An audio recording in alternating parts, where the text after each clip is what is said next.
Hi guys, murakaza neza kuri Shema Cook House. Uyu munsi ngiye kubereka uburyo wakora burger mu rugo iwawe.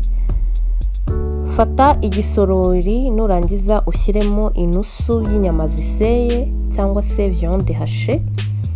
Nurangiza ushyiremo ikiyiko cy'ikirungo cya garam masala, ikirungo cya red chili akayiko kamwe, ikirungo cya turmeric akayiko kamwe, tungurusumu iseye akayiko kamwe, ikirungo cya black pepper akayiko kamwe, ibiyiko bibiri by'amavuta asanzwe yo guteka cyangwa se olive oil bitewe n'icyo ufite iwawe hafi, ndetse n'akayiko k'umunyu. Nurangiza uvangavange rwa ruvange rwawe rw'inyama n'ibirungo kugira ngo ibirungo bibashe kwinjiramo neza ndetse na wa munyu. Nurangiza, kubera ko nashakaga gukora burger enye, iyi nusu y'inyama ziseye nagerageje kuba nakora ibice 4 bingana, ni ukugereranya kuko nta bipimo nari mfite.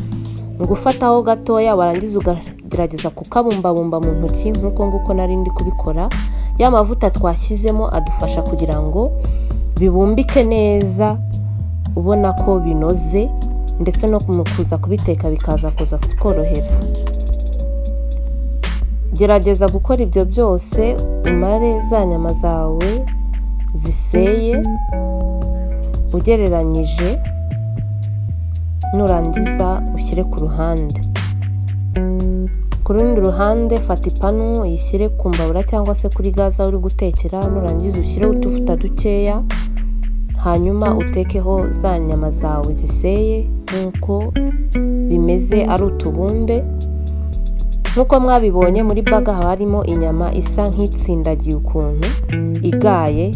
Nakoresheje ifoke ngenda tsindagira kugira ngo ngire umubyimba nshaka muri burger yanjye. Ushobora gukoresha irushe nta kibazo.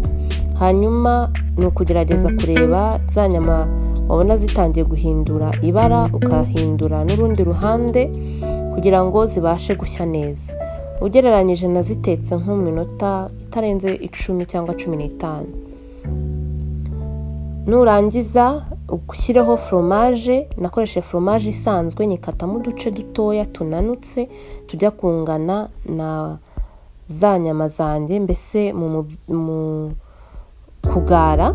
Nurangiza uzishyire hejuru ya za nyama bikiri ku ipanu kugira ngo ibashe gushonga nkuko nguko.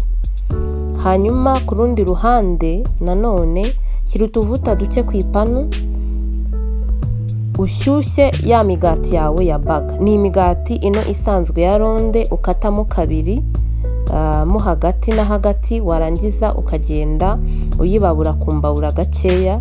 Bituma umugati wacu uza kuba umeze neza, uryoshye kandi utunganye. Mu kantu gatoya k'akabowl cyangwa se agasorori gato shyiramo ikiyiko cya moutarde, hanyuma wongera n'ibiyiko 2 bya mayonnaise. Nurangiza ushyiremo ketchup ibiyiko 3. Nurangiza ushyiremo ikiyiko cy'ubuki kuba bukunda.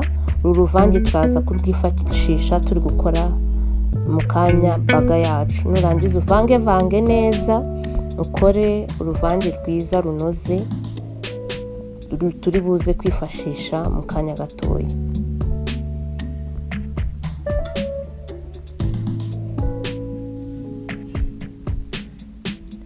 Nurangiza ufate isahane ushyireho igice cy'umugati. Nurangiza usigeho rwa ruvange tumaze gukora neza ukwizeho hose. Ushyireho ibitunguru wakase muri ronde, ushyireho ya nyama yacu iriho fromage hejuru. Nurangiza ushyireho urunyanya, ufate umugati w'igice cyo hejuru nawo usige, ubundi burger yacu iba ibaye. Nkuko mubibonye nta minota bimfashe, biroroshye, nawe wabikora iwawe. Murakoze, naho muri video yanjye y'ubutaha.